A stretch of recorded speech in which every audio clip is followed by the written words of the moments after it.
Hello guys, for today's video, lalakad tayo ngayon papunta ng trabaho.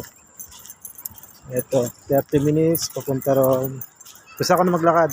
Ito yung magiging buhay ko ngayon araw-araw. Bablog ko yung ginagawa ko araw-araw sa aking trabaho bilang isang online driver dito sa Middle East, Kingdom of Saudi Arabia.